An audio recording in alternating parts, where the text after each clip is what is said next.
Hello and welcome to Light to Uncorked, the show where we break down your favorite made-for-TV movies one bottle at a time. I'm your host, Patrick Serrano, and today we are talking about What Hides in the Silence. What Hides in the Silence stars Aubrey Reynolds, Hailey Reamer, and John Castle. The movie begins with an ASL teacher named Tiffany and her students on a field trip. One student named Leo chases a frog into the middle of the road and is killed by oncoming traffic. 2 years later, Tiffany is trying to get her life together with her sister Leah's help. Leah is getting married to a guy named Ryan, who is also ready for Tiffany to get her life together and move out of their house. On her first day of her new job as an interpreter, Tiffany meets high school student Amy. Amy is reluctant to have someone following her around. If that isn't bad enough, someone smashes Tiffany's windshield and leaves a note that reads, "Quit before it's too late."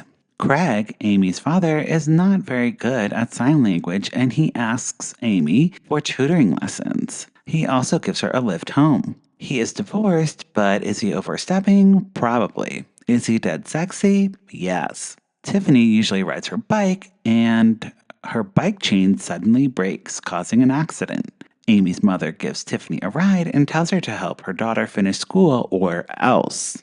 At a coffee shop, Amy meets a cute boy who knows sign language, and to get on Amy's good side, Tiffany lets Amy hang out with him. During a sign language lesson with Craig, someone bugs Tiffany's phone and listens to her calls. The stalker writes, "I warned you" on Tiffany's car window, and she decides to go to the police. Craig and Tiffany have another lesson, but this time they work on practicing their kissing skills. Craig's soon-to-be ex-wife and Amy catch them. The next day at school, the principal tells Tiffany that Craig has a history of sleeping with Amy's interpreters. After a fight between Ryan and Leah over Tiffany overstaying her welcome, Tiffany decides to become more independent and looks at a new apartment, where she is locked in the bathroom and knocked out with sleeping gas. Tiffany misses Amy's presentation and gets fired from her job.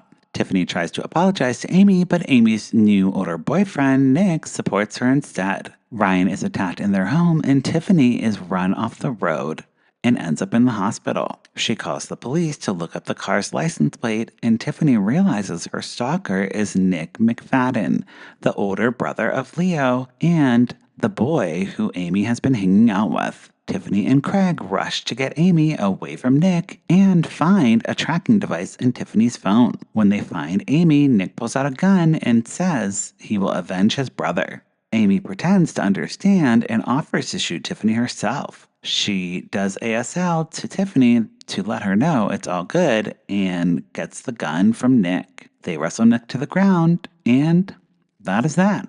1 year later, Craig manages to make a speech in ASL at Amy's graduation party. And that is What Hides in the Silence. What Hides in the Silence had good deaf representation and a nice use of American Sign Language. I feel like Aubrey Reynolds just wanted to show off her ASL skills.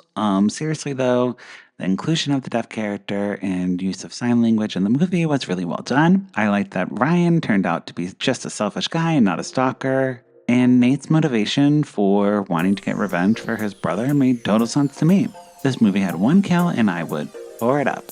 Let me know what you think about the movie in the comment section below and follow the show at Lifetime Uncorked, or you can follow me at Patrick Miguel. Lifetime Uncorked is also a podcast with hundreds of episodes recapping Lifetime movies. Listen wherever you get your podcasts or visit lifetimeuncorked.com for full reviews. If you like this episode, please leave me a tip on Ko-fi, buy me a glass of wine, and I will keep watching Lifetime. That's it for this week. We'll talk to you soon. Bye!